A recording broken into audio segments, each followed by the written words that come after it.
Sumambad naman kay DPWH Secretary Vince Dizon ang kalunos-lunos na kalagayan ng mga bahay na lubog sa tubig baha sa Kalumpit, Bulacan.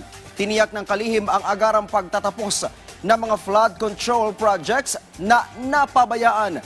Yan ang ulat ni Elijah Canlas. Personal na napakinggan ni Public Works Secretary Vince Dizon ang hinaing ng mga residente sa Kalumpit, Bulacan sa kanyang inspeksyon sa lugar. Suportado ng mga residente ang flood control project ng kagawaran na makababawas sa pagbaha.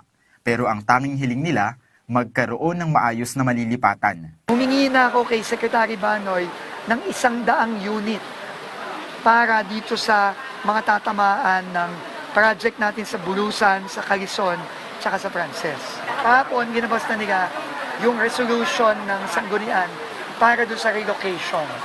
No? So, in the meantime, kung kailangan na nilang umalis, bibigyan muna natin sila ng pangrenta nila. Sakay ng bangka, binagtas ni na Secretary Dizon at ng mga tauhan ng DPWH ang Pampanga River para personal na tingnan ang sitwasyon sa Barangay Bulusan at Frances. Gayon din ang kapalit ng ampaw na dike sa kahabaan ng Bagbag River sa Barangay Calizon. Kita mula sa ilog na lubog pa rin sa tubig baha ang ilang kabahayan dahil sa tuloy-tuloy na pagulan, bunsod ng habagat na lalong nagpataas sa level ng tubig. Ikinadismaya ng kalihim ang kanyang naabutan na aniyay epekto ng mga natenggang proyekto na iniwan ng mga dating namumuno sa kagawaran. Hindi ko maisip paano nila nasikmura yun. Talagang nakakadugo ng puso. So kailangan nga talaga ayusin na natin lahat ng mga binaboy nila dito. I-correct natin lahat ng mga ginawang either ghost o substandard.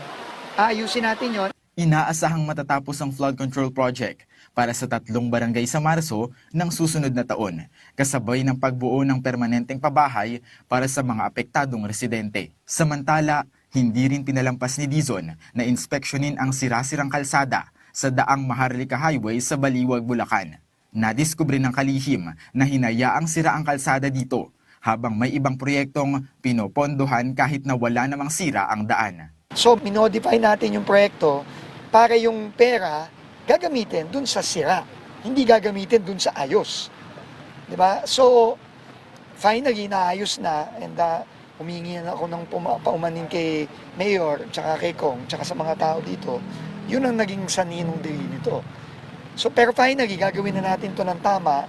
Giit ni Dizon, tuloy-tuloy ang kagawaran sa pagpapaigting at pagpapabilis sa mga natenggang flood control at infrastructure projects para maibsan ang perwisyo sa mga residente, lalo na sa panahon ng tag-ulan.